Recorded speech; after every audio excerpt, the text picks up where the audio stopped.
3. George Hilbert Greenshields, II.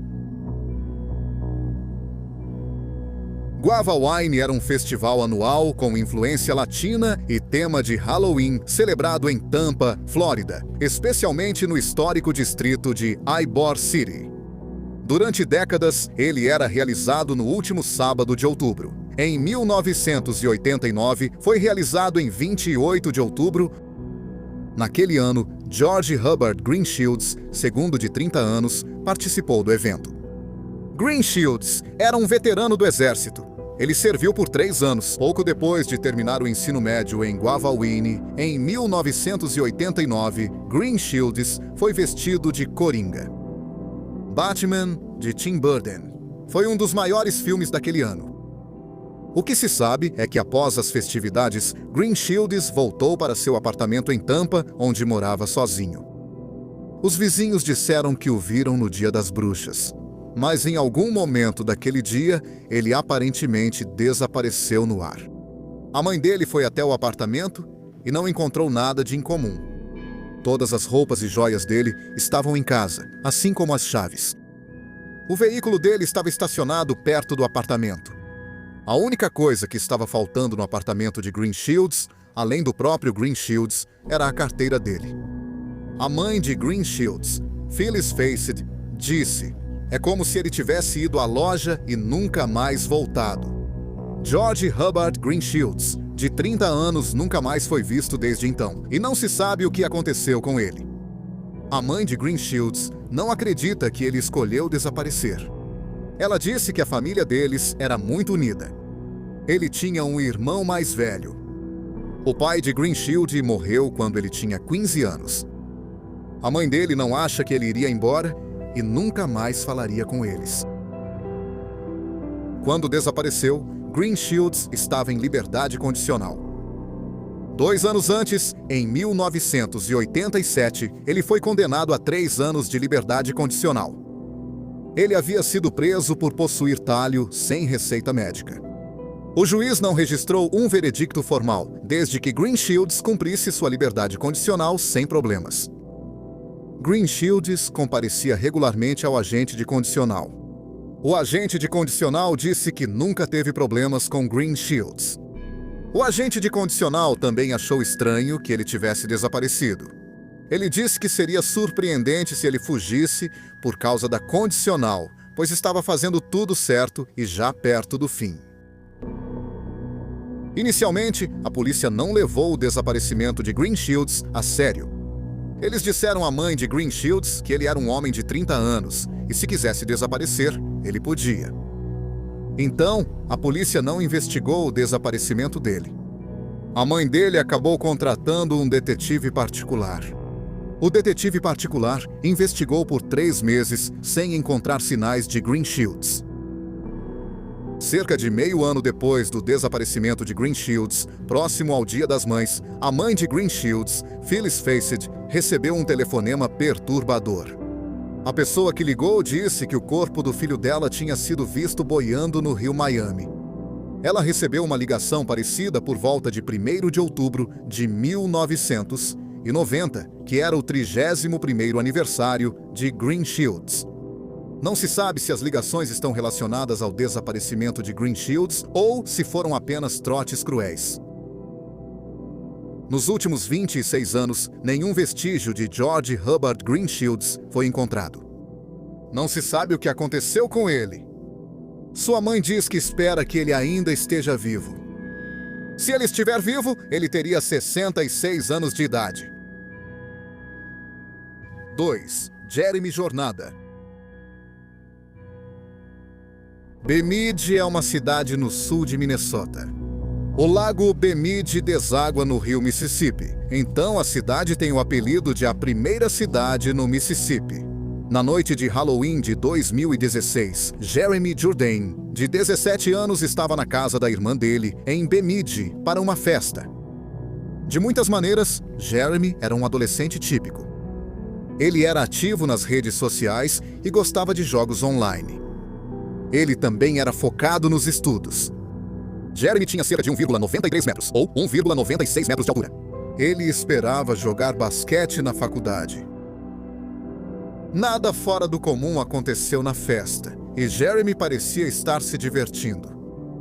Pouco antes da meia-noite, Jeremy e vários amigos e familiares saíram para fumar cigarro. De repente, Jeremy disse algo como, abre aspas, eu tô fora daqui, fecha aspas. Em seguida, ele saiu correndo noite adentro. Alguns familiares correram atrás dele, mas o perderam de vista. Jeremy Jornain, de 17 anos, nunca mais foi visto. Na manhã seguinte, Jeremy foi dado como desaparecido. Buscas em massa foram realizadas por ele. A polícia usou cães, e eles seguiram o cheiro dele por alguns quarteirões, mas depois perderam o rastro. Suspeita-se que o cheiro foi perdido porque Jeremy entrou em um veículo. Nenhum outro vestígio de Jeremy jamais foi encontrado. Ninguém sabe por quê. Ele saiu correndo da festa. A polícia disse que não considera Jeremy um fugitivo. Jeremy. O desaparecimento de Jeremy é semelhante a um que aconteceu quase 5 anos antes do seu sumiço. Em 21 de outubro de 2021, Nevaeh Kingbird, de 16 anos, recebeu amigos na casa onde morava com a mãe em Bemidji. Neve e seus amigos estavam bebendo na casa de outra pessoa, mas foram expulsos. Eles foram para a casa de Nevaeh porque sua mãe, Ted Wind, estava trabalhando. Ted surpreendeu sua filha ao chegar em casa por volta da 1 da manhã e encontrou adolescentes bebendo. Ted confrontou Nevaeh sobre a situação e outra garota ficou fisicamente agressiva com Ted enquanto ele tentava separar a mãe e a filha. Ted disse para Nevaeh que ia chamar a polícia. Ted foi até o carro dela e chamou a polícia. Enquanto isso, Nevaeh saiu pela porta dos fundos e fugiu noite adentro, nunca mais sendo vista ou ouvida novamente. A polícia nunca ligou publicamente os 2 desaparecimentos, mas as pessoas notaram várias semelhanças marcantes entre os casos. Ambas eram adolescentes indígenas que desapareceram de Bemidji, uma cidade de cerca de 50 mil habitantes, por volta da meia-noite em uma noite de outubro, depois de saírem rapidamente de uma reunião social. Nenhuma delas jamais foi vista novamente. Seus familiares ainda esperam que estejam vivas. Se Jeremy Jordan ainda estiver vivo, ele teria 26 anos e Nevaeh Kingbird teria 19 anos. 1. Nancy Ann Penner. Em 1983, Nancy Ann Penner, de 29 anos, morava com seu namorado, Jeff Jeffries, e seus 2 filhos, Omar Penner, de 4 anos, e Iana Jeffries, que era uma criança pequena, em Paradise, Califórnia. Iana era filha de Jeff, e Omar era de um relacionamento anterior de Nancy. Jeff era um fuzileiro naval que serviu por 4 anos e fez missões no Vietnã. Na noite de Halloween de 1983, Nancy deveria ir à casa de uma amiga para comemorar. Porém, ela nunca chegou à casa da amiga, e suas amigas nunca mais tiveram notícias dela. Após algumas semanas, o irmão de Nancy ligou, pedindo que ela viesse para o Dia de Ação de Graças. No entanto, ele não conseguiu entrar em contato com ela. O irmão de Nancy tentou entrar em contato com ela novamente, várias semanas depois, mas ainda não conseguiu. Então, em 19 de dezembro de 1983, o irmão de Nancy registrou o desaparecimento dela. O boletim de desaparecimento foi registrado 3 dias antes do aniversário de 30 anos de Nancy. No aniversário de Nancy, Daniel levou as 2 crianças e viajou para o Havaí. Ele acabou voltando para a Califórnia e deixou o filho de Nancy, Omar, com parentes. Ele e Iana então viajaram para Iowa. Eventualmente, Jeff deixou Iana, a filha que teve com Nancy, com sua meia-irmã, e então se estabeleceu no Missouri. 3 anos depois, em setembro de 1986, Jeff Jeffries, de 35 anos, foi encontrado morto a tiros em sua casa. Parecia que Jeff estava sozinho quando foi baleado. Após a morte de Jeff, o desaparecimento de Nancy Penner esfriou.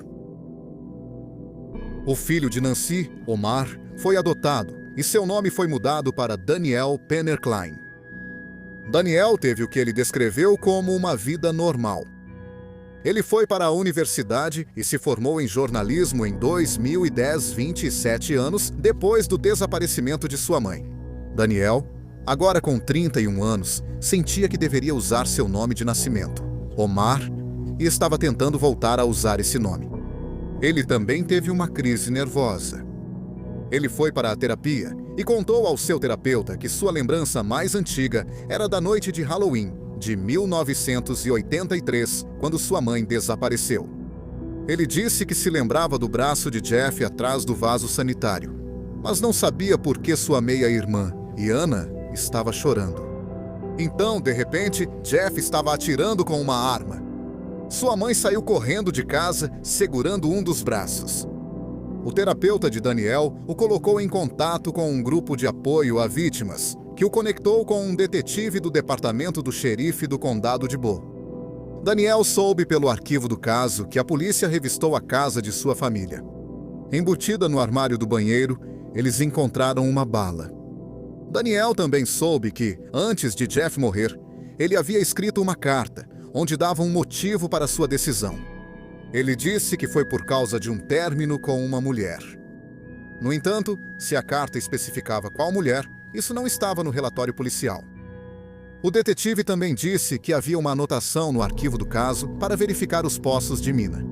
Isso lembrou Daniel de que Jeff aparentemente possui uma propriedade rural que pode ter poços de mina abandonados nela.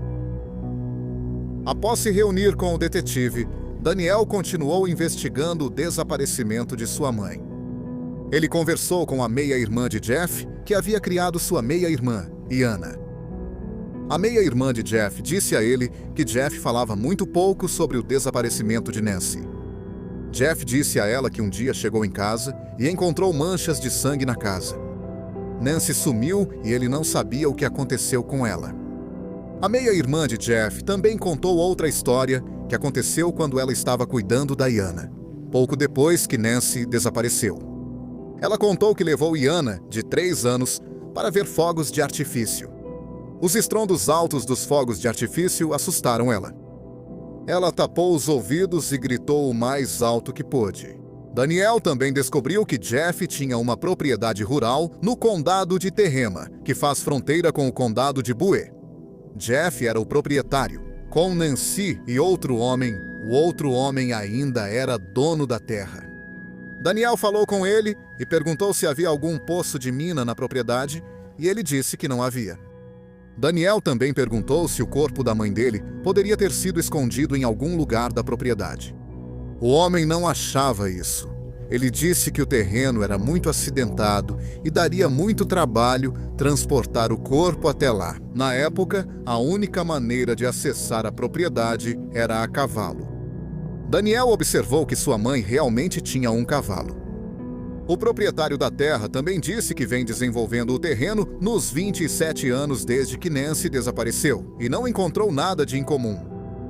Daniel e a polícia acabaram trazendo um cão farejador de cadáveres para a área. O cão indicou que poderia haver restos humanos na propriedade. A área foi vasculhada e nada foi encontrado. Durante a investigação de Daniel, ele descobriu algumas coisas surpreendentes sobre sua mãe e seu padrasto de fato. Nancy gostava de beber e havia desenvolvido um vício em cocaína. Daniel também descobriu que sua mãe tinha um temperamento forte. Houve uma ocasião em que Nancy atirou nos pneus do caminhão de Jeff. O homem que era dono do terreno com eles contou a Daniel que Nancy havia atacado um ex-namorado com uma faca. Jeff também estava abusando de cocaína. O casal estava cultivando maconha na propriedade. Daniel sempre achou que Jeff Jeffries era apenas um cara mau que assassinou sua mãe. No entanto, por tudo que ouviu de todos, inclusive da meia-irmã, Daniel descobriu que Jeff era decente. Ele descobriu que Jeff se importava muito com ele e com sua meia-irmã. Em novembro de 2010, Daniel Penner Klein escreveu um artigo para o jornal Chico News and Review sobre sua investigação do desaparecimento de sua mãe. Daniel escreveu que não sabia o que aconteceu naquela noite de Halloween em que sua mãe desapareceu. No entanto, ele elaborou um cenário plausível. Na época do desaparecimento de Nancy, ela estava tentando largar as drogas. Ela pode ter jogado a cocaína no vaso sanitário, o que deixou Jeff furioso. Nancy possivelmente ficou assustada, então ela pegou a arma. Nancy e Jeff lutaram pela arma e Nancy foi morta, disse Daniel. É até possível que Jeff tenha matado a mãe em legítima defesa. Jeff provavelmente estava sob efeito de cocaína. Nancy também foi morta a tiros na casa onde eles cultivavam maconha. Se ele chamasse a polícia, eles poderiam não acreditar nele quando dissesse que foi legítima defesa. Então ele decidiu se livrar do corpo. No entanto, Daniel reconhece que isso é apenas especulação. Após a publicação do artigo, um ex-vizinho de Jeff e Nancy entrou em contato com ele. O vizinho disse que se lembrava daquela noite de Halloween em 1983, quando ouviu uma mulher sendo agredida fisicamente. Ele também tinha certeza de que tinha ouvido as vozes de 2 homens. Daniel agora espera que o segundo homem esteja vivo e se apresente. Ou pelo menos, ele espera que esse homem tenha contado a alguém sobre o assassinato de Nancy antes de morrer, e que essa pessoa venha a se apresentar. Já se passaram 42 anos desde que Nancy Ann Penner desapareceu. Daniel acredita que ela foi assassinada e que o corpo foi descartado na propriedade rural ou próximo à casa da família. Daniel também forneceu aos investigadores uma amostra de seu DNA que foi inserida nos bancos de dados nacionais. Se encontrarem os restos de sua mãe e o DNA for cadastrado nesses bancos, os investigadores serão avisados sobre a correspondência. Na remota possibilidade de Nancy estar viva, ela teria 71 anos de idade. Muito obrigado por assistir ao vídeo de hoje. Se você gostou, nós realmente agradeceríamos se você se inscrevesse no canal. Além disso, não se esqueça de assistir aos nossos shorts no YouTube, Instagram e TikTok. Mais uma vez, obrigado por assistir.